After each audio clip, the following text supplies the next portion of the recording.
बघा, दादा तुम्ही नाटक बघा, काकू तुम्ही नाटक बघा, काका तुम्ही नाटक बघा, सर तुम्ही नाटक बघा, मॅडम तुम्ही नाटक बघा. पहा, शहरातील घरे किती उंच आहेत, पण अजूनही शहरातील महिलांची स्वप्ने मात्र जमिनीवरच आहेत. अशाच महिलांना उभं करण्यासाठी चला पाहूया दीनदयाल अंत्योदय योजनेअंतर्गत बचत गटातून काही बदलती नवी गोष्ट.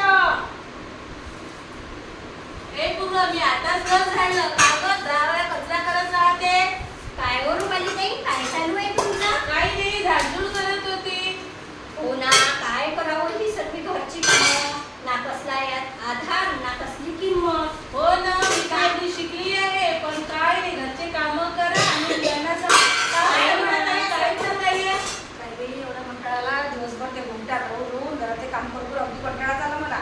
काय म्हणत आहे का ताई? माझ्या गटाची मीटिंग आहे, चालली होती काही काही वेळ झाला होता थोडा, म्हणून जास्त आम्हालाही करायचं आहे ना बचत आम्हाला गट. बचत गट. हो करता येईल ना, का नाही? हो करता येईल. आम्हाला माहिती सांगाल का थोडीशी? हो मला तर काही एवढं येत नाही, पण आमच्या CRP मॅडम गटाच्या विजिटला येणार आहे. 4 महिन्यापर्यंत झाली त्याच्यामुळे. पाहा पहिली वेळ असेल तर आम्हाला सांगा.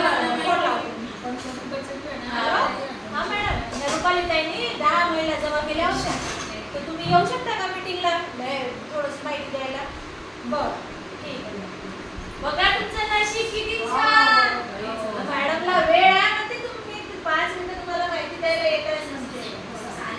पहा, आमच्या गल्लीतील महिला आम्ही 10 महिला मिळून आम्ही आता बचत गट करणार आहोत आणि आमच्या बचत गटाच्या मीटिंगला आज संघाच्या CRP मॅडम पण येणार आहे.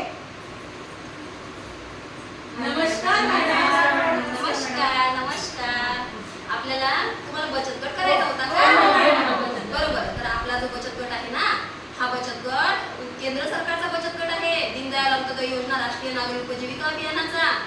आणि या योजनेच्या माध्यमातून 5 घटकांवर काम होते. हा, 5 घटक असे आहेत. पहिला घटक आहे क्षमता बांधणी, म्हणजे सामाजिक अभिसरण क्षमता बांधणीचा घटक आहे. दुसरा आहे स्वयंरोजगार आणि तिसरा आहे बेघरांना सहारा. चौथा आहे फेरीवाल्यांना सहारा. हा, आणि आपला आणखी प्रशिक्षणाचा घटक आहे बरं, कौशल्य प्रशिक्षणाचा. असे 5 घटकांवर काम होते. मॅडम आमचा हा बचत गट कसा चालवायचा मॅडम? हा जो बचत गट आहे हा पंचसूत्रीनुसार चालवायचा आहे. पंचसूत्र म्हणजे नियमित बैठक, जशी आज बसल्या अशी बैठक घ्यायची प्रत्येक महिन्याला. दुसरं म्हणजे नियमित बचत, बैठकीतच बचत करायची. आणि तिसरं सूत्र म्हणजे अंतर्गत कर्ज व्यवहार, म्हणजे कर्ज सुद्धा भेटते गटातून, ते अंतर्गत कर्ज व्यवहार पण करायचा. आणि चौथं सूत्र आहे कर्जाची परतफेड. घेतलं कर्ज पण वापस पण करायचं आहे ना. हा, मग कर्जाची परतफेड मीटिंग मध्ये.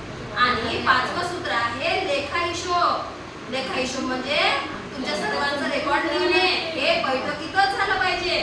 अशा 5 सूत्रांवर आपला गट सुरू होतो. करायचा? चला करूया. पहा, केला आता सर्व महिलांनी मिळून आम्ही बचत गट तयार आणि आमच्या गटाला निधी पण मिळाला आहे. आणि आज आमच्या गटाला 6 महिने पूर्ण झाले आहे आणि बँकेच्या मॅडम आज आमच्या गटाला लोनसाठी मीटिंगसाठी येणार आहेत. नमस्कार